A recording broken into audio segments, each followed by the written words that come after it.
Hey everyone, quick question before we start.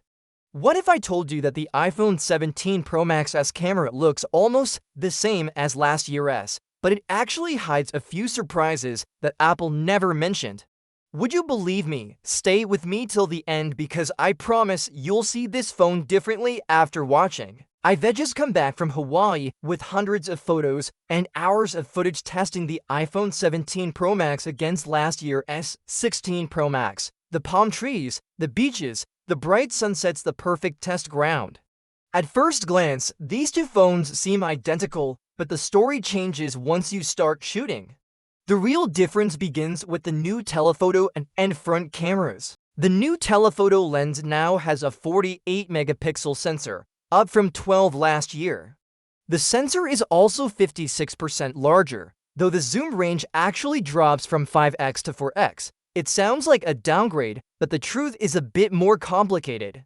At 4x, the 17 Pro Max captures way more detail than the 16 Pro Max, especially in the textures of leaves or flowers. At 5x, the 16 Pro Max gets its moment because it's using its native zoom, while the 17 has to crop in slightly, but at 10x, things flip again. The new phone handles the shot like a pro, less noise, cleaner lines, more texture, especially when you zoom into details like a sail or a building. At night, the story changes again. Despite having a bigger sensor, the 17 Pro Max doesn't always win. Some shots are sharper on the older phone. But when it comes to color balance and brightness, the 17 Pro Max consistently pulls ahead. Night videos in particular look incredible. At 10x zoom, the difference is clear. The 17 Pro Max has far less noise and captures light beautifully. The telephoto lens feels more confident overall, but the difference isn't mind-blowing. It's more of a steady, polished improvement rather than a revolution. Now, the front camera, this one deserves attention. It's gone from 12 to 18 megapixels, and it's wider, sharper, and smarter. It can take both vertical and horizontal shots without turning the phone, and the detail is immediately noticeable. My hair, my beard, even my skin texture looked clearer, but not overly processed. The field of view is wider, perfect for group shots. The colors are livelier but still natural.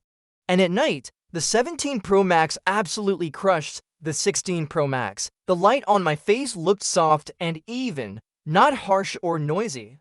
For anyone who loves selfies, FaceTime, or vlogging, this is a serious upgrade. The main camera, though, still uses the same hardware as last year.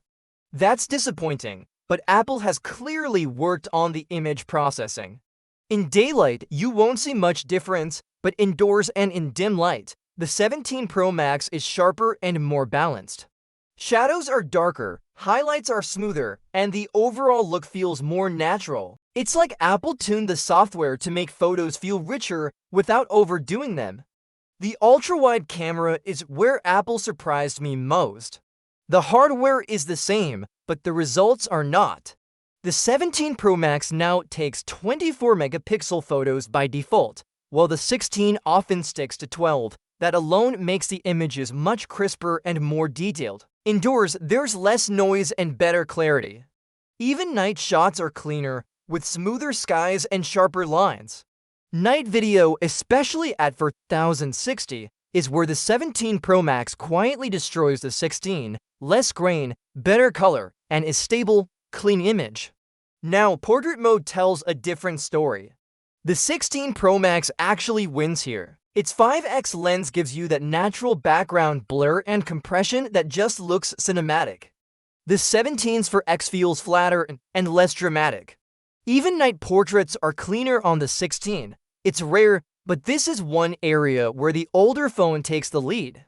For creators, though, the 17 Pro Max has some amazing new features. You can now record in ProRes Log 2, giving you more dynamic range and flexibility in editing. You can shoot in 4:2:3 open gate, which is perfect for vertical or cinematic reframes. And the new astrophotography mode is just stunning. Handheld shots of the Milky Way actually look real, not smudged or noisy. You can even use dual recording now, showing both you and your scene at once, perfect for storytelling. So after testing all of this, here's my honest take. The iPhone 17 Pro Max camera is better, yes, but it's not a giant leap.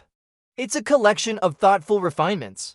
The telephoto is smarter, the front camera is a huge step forward, the ultra-wide is sharper, and night video is cleaner. The only real step backward is portrait mode, but together, these small changes make the experience feel smoother, more confident, more polished.